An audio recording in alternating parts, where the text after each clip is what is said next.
Bonjour à tous, c'est Nisplore. Aujourd'hui on part dans les environs de B. On va commencer par aller à la recherche du bloc monstre, qui est un immense bloc erratique situé sur une colline non loin de B. Et ensuite on va monter ensemble jusqu'au château d'Arniaux, un ancien château du XIIe siècle dont il ne reste vraisemblablement quasi plus rien. On se retrouve tout de suite vers le bloc monstre. C'est parti. Ça y est, nous arrivons au bloc monstre. C'est vraiment assez énorme.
Le bloc monstre porte visiblement bien son nom au vu de sa taille.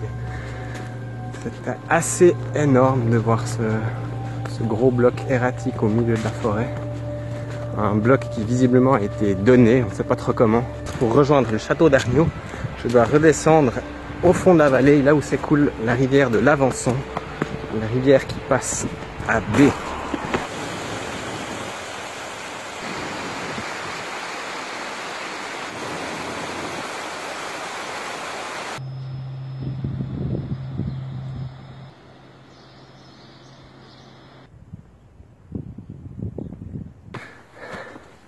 Après quasi 3/4 d'heure de marche et environ 200 mètres de dénivelé, j'approche finalement du château d'Arniaux.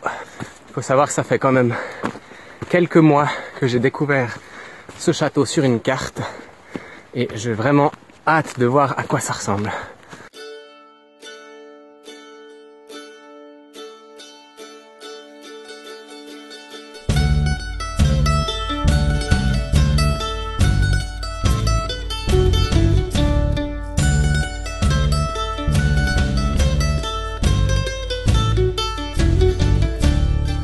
Alors toujours aucune trace du château.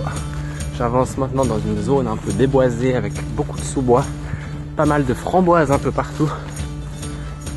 Ce château dominait la vallée de l'Avançon. Il est au sommet d'une colline à environ 700 mètres d'altitude. C'était vraiment un point très stratégique dans la défense des seigneurs de cette région. Il faut savoir qu'il y avait un autre château un peu plus haut dans la vallée.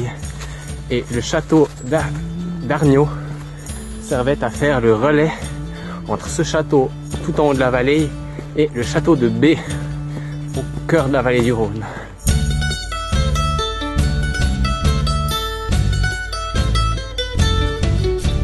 Toujours pas de traces de château, il y a pas mal de cailloux un peu partout, mais j'ai pas encore vu un seul mur.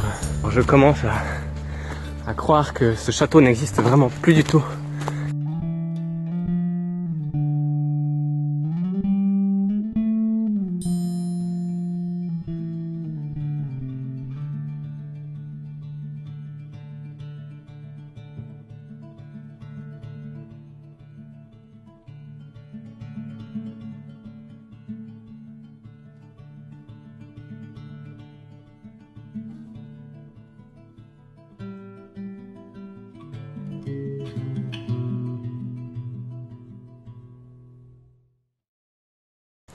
Ça y est, on y est.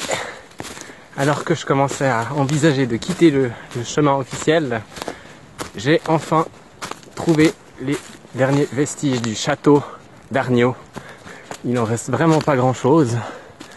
On va aller longer, voir un peu qu'est-ce qu'il y a.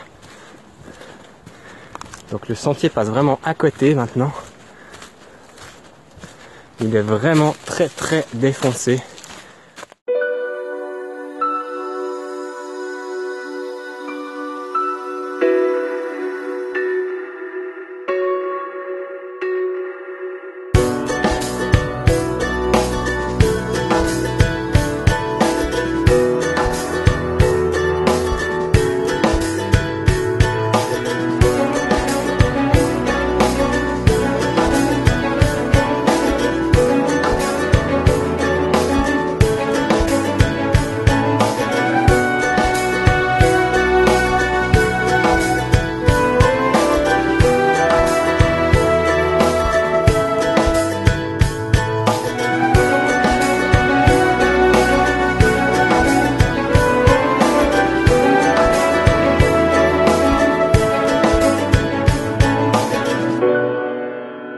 Donc plus j'avance, plus j'ai l'impression de me trouver en fait face à autre chose qu'un château. Ce mur est super long et j'ai de la peine à imaginer qu'il s'agisse en fait des contreforts d'un château fort. J'ai plutôt l'impression qu'il s'agit de murs de soutènement. Je vais aller quitter le chemin pour mener un peu l'enquête dans les environs, voir s'il y aurait d'autres vestiges qui permettraient d'affirmer s'il s'agit oui ou non d'un château.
C'est la fin de cette vidéo, donc les traces du château, on ne sait pas vraiment finalement si c'est les ruines ou pas, donc je vais faire quelques recherches pour essayer de trouver.